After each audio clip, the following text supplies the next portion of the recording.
자, 말하기 시험 유형인데요. 자, 첫 번째, 말하기는, 우리가 이제 ABC를 봤을 때, 네 과목을 보잖아요. 쓰기, 듣기, 독해, 말하기, 이렇게 네 과목을 보는데, 그 중에 유일하게 사람과 만나서 하는 대면 시험이에요. 그건 무슨 말이냐?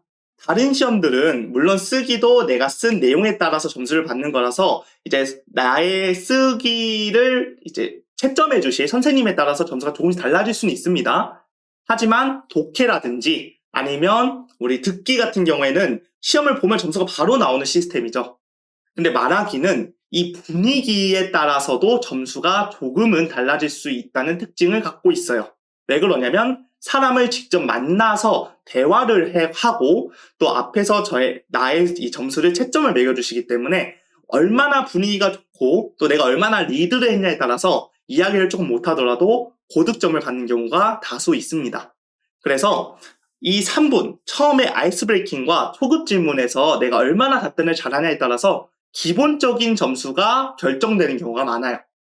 그래서 처음 3분은 아이스 브레이킹을 하고 초급 질문, 자기소개 및 가족소개를 하는 시간이고요.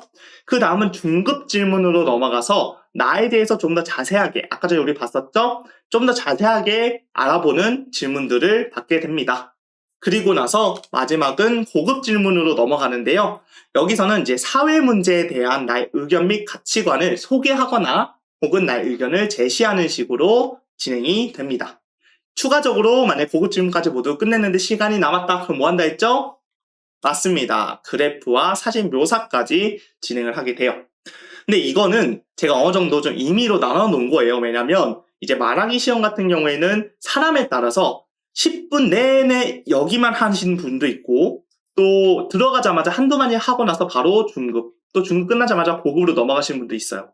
그 말은 무엇이냐? 나의 말하기 실력에 따라서 이 시간이 좀 다르게 정해질 수 있다. 그 부분을 여러분이 좀 유의를 해주셨으면 좋겠고요.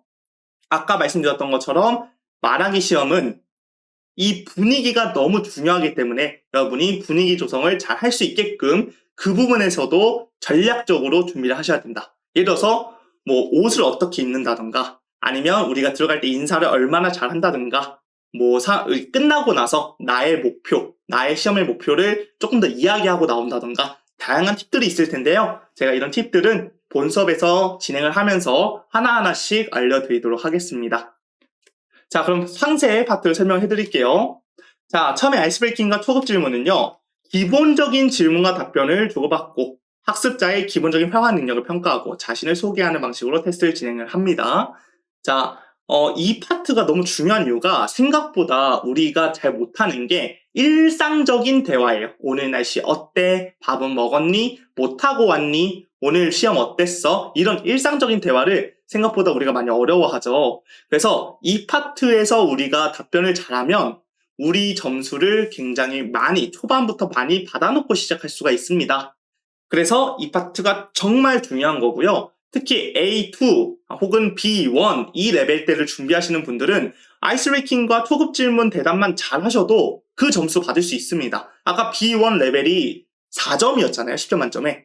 그러면 우리가 반타작만 해도 우리 B1을 받을 수 있는 거기 때문에 그걸 목표로 한다면 가장 중요한 포인트 시간대는 바로 아이스 브레이킹과 초급 질문 파트일 거예요. 여기서 얼마나 잘하냐에 따라서 점수가 천차만별이 되겠죠. 자, 두 번째 중급 질문 가볼게요. 자, 중급 질문 파트에서는 학생의 취미, 학교나 직장에 대한 소개, 주거 환경에 대한 묘사, 베트남어 학습 동기나 여행 경험 등을 포함하여 자신에 대해서 더 상세하게 설명하는 것을 목표로 하고요. 이 과정에서 베트남어 이해력과 중급 언어 능력을 평가합니다. 이렇게 나와 있었죠. 자, 여기서 이제 많이 평가하는 것은 무엇이냐면 내 주변 인물이나 내 주변에 있는 것들에 대해서 얼마나 상세하고 자세히 설명할 수 있는가, 베트남어를 활용해서 설명하는 능력을 평가하는 시간이고요. 그리고 이제 베트남어 이해력이라는 것은 이 문장 구조에 대한 이해력을 얼마나 하고 있어서 문장 구조를 잘 맞춰서 이야기를 하는지, 또 얼마나 많은 문법을 활용해서 이야기를 하는지, 또 중급 언어 능력이라는 것도 이제 선생님들 일부러 베트남어로 질문하실 때 어느 정도 레벨이 있고 조금 어려운 단어를 섞어서 이야기를 하실 거예요. 그런 단어를 이야기했을 때 여러분이 얼마나 잘 이해하고 또 응용할 수 있는지 이런 능력을 평가한다 라고 이해해 주시면 되겠습니다. 자, 그리고 이제 마지막 고급 질문 넘어가 볼게요. 고급 질문은 사회 문제에 대한 의견 및 가치관 소개인데 다양한 사회적 문제에 대한 학생의 의견을 물어보고 가능한 해결책을 제안하도록 요구합니다. 이 파트에서 학생의 주관적인 의견을 얼마나 다양한 표현을 사용하여 자세히 소개하는지 그리고 그 과정에서 회화 자연스러움을 중심적으로 평가합니다. 이렇게 나와 있죠. 자, 여기서 중요한 포인트는요.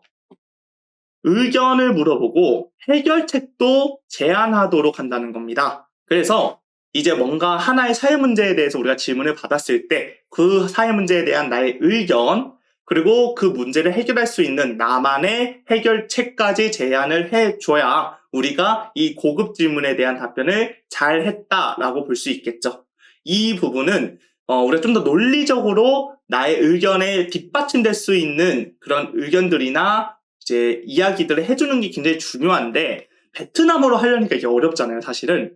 근데 생각을 해보면 한국어로도 그런 사회 문제에 대해서 논리적으로 이야기하는 게 상당히 어렵습니다.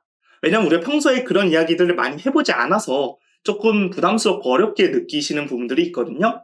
그래서 이번 우리 수업을 통해서 다양한 사회 문제에 대해서 한번 고민해보고 생각해보고 또 나만의 의견이나 나만의 생각을 정리해볼 수 있는 시간을 가지면 이렇게 다양한 사회 문제, 처음 들어보는 사회 문제나 혹은 내가 한번 생각해봤던 사회 문제를 이제 질문으로 받았을 때 완전히 처음 생각해보거나 처음 이런 상황에 딱 겪게 되면 우리가 당황을 하잖아요.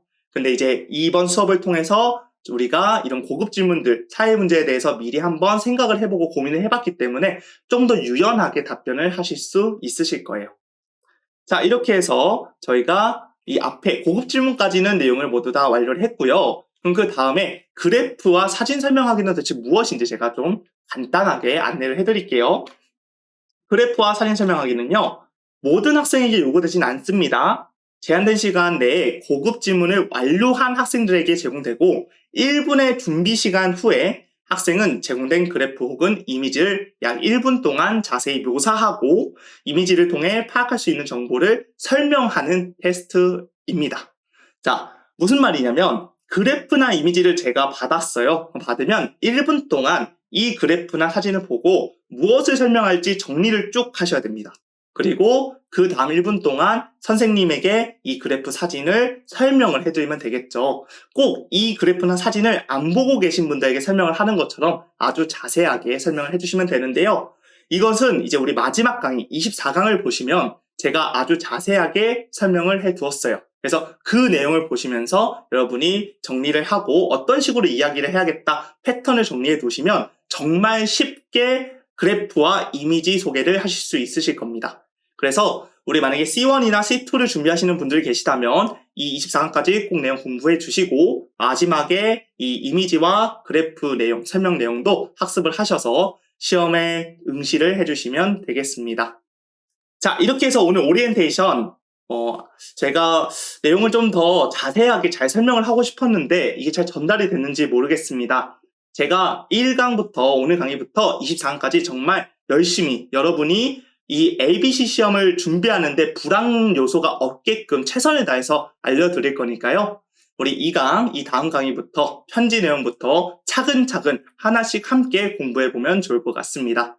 그러면 오늘 오리엔테이션은 여기서 마무리를 하도록 하고요. 만약에 저희 수업 관련해서나 ABC 시험 관련해서 궁금하신 점이 있으시다면 저희 신짜오율쌤 홈페이지를 통해서 질문을 남겨주세요. 그럼 제가 답변을 해드리도록 하겠습니다. 자, 그럼 여기까지 ABC 강사 가니쌤이었고요. 저희는 2강에서 뵙도록 하겠습니다. 여러분 수고하셨습니다. 땀biệt các bạn.